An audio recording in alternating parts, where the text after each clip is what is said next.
جن لوگوں نے مغرب کا سفر کیا ہے وہاں جہاز میں 12 کے بعد 14 نمبر سیٹ آ جاتی ہے، 13 نمبر سیٹ ہی نہیں ہوتی.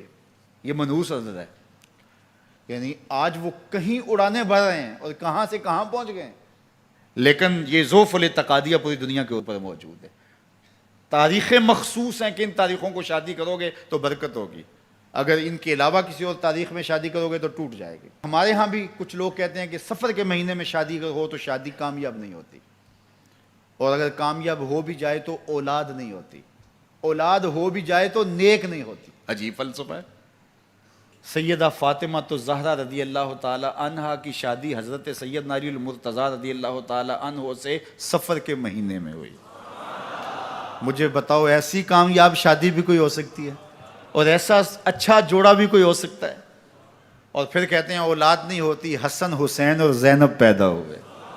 ایسی اولاد بھی ہو سکتی ہے. اچھا اولاد ہو جائے تو نیک نہیں ہوتی. مجھے بتاؤ حسین جیسا نیک کون ہوگا، حسن جیسا نمازی کون ہوگا، اور زینب جیسی پردے دار کون ہوگی؟ تو یہ لوگوں کی اپنی خواہشات ہیں، زبان پہ جو کہہ دیے لوگ وہی مان گئے. میں نے دیکھا ہے کہ بعض اوقات لوگ 1 گھنٹے کی تقریر سننے کے بعد بھی پھر بھی کہتے ہیں نہیں اصل ہمارے خاندان میں وہ واقعی منحوس ہے، فرق تو پڑتا ہے. جب اللہ کے محبوب نے کہہ دیا لا تیارہ، کوئی منحوس نہیں ہے، نہ دنوں میں منحوس، نہ ساعتوں میں منحوس، نہ افراد میں منحوس، ہمارے الو بھی منحوس نہیں ہے. تمہارے اندر کی برائیاں ہیں جو مجسم ہو کے تمہارے سامنے آتی ہیں، اس لیے کوئی منحوس نہیں. ہمارے والدین نے بچپن میں ہی ہمیں یہ باتیں اچھی طرح سے ازبر کروائیں اور ہماری تربیت اس طرح کی کہ ہم الحمدللہ کبھی بھی ذوف التقادی کا شکار نہیں ہوئے. تو آپ بھی اپنی اولادوں کی ابھی سے ایسی تربیت کریں کہ ان کا توکل اللہ پر ہو، ان کا توکل اللہ کی بابرکت ذات پہ ہو، اور وہ اسی پہ بھروسہ کرنے والے ہوں. جب اس پہ بھروسہ کرنے والے ہوں گے تو زندگی سوکھی گزرے گی. کبھی مشکل آ بھی جائے گی تو پریشانی نہیں ہوگی کہ دیکھیے کبھی خنداں کبھی گریاں، کبھی اللہ کچھ عطا کرتا ہے کبھی کچھ عطا کرتا ہے. وہ محمود غزنوی کو بوڑھے لوگ محبوب تھے، لیکن سب سے زیادہ محبوب ایاز تھا. تو ایک دن اس نے اس کو خربوزہ دیا تو وہ چٹخارے لے کے کھا رہا تھا. بادشاہ نے چکھا تو وہ کڑوا تھا. کہا ایاز یہ تو کڑوا ہے. تو کہا کہ حضرت ہاں کڑوا ہے.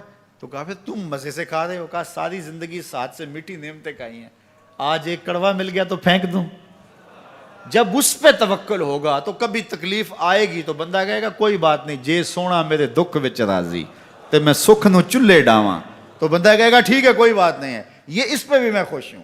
تو جب توکل اس پہ ہوگا تو پھر بندہ اس تکلیف میں بھی لذت لینے کا راستہ نکال لے گا. اور اگر یہ ہو کہ اس منحوسہ کی وجہ سے یہ سب کچھ ہوا ہے، کچیچیاں چڑھیں گی اس کے اوپر کہ اس نے یہ کیا ہے، مار ہی دوں قتل کر دوں، اس کو چھوڑوں نہ، زمین پہ رہنے کا حق ہی چھین لوں اس سے کہ اس منحوسہ کی وجہ سے یا اس منحوس کی وجہ سے یہ ہوا ہے.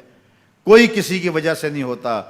یہ ہماری اپنی بدعمالیوں کی سزا ہے. اگر کوئی ہمیں نقصان در نقصان ہو رہا ہے تو توبہ کریں، اپنے گناہوں پہ غور کریں. کسی سے دھوکہ تو نہیں کر رہے، کسی کا دل تو نہیں دکھایا، ظلم تو نہیں کیا، اپنے ماں باپ کی نافرمانی تو نہیں کی. اور اگر ہمیں خیر پہنچ رہی ہے تو اللہ کا شکر ادا کریں.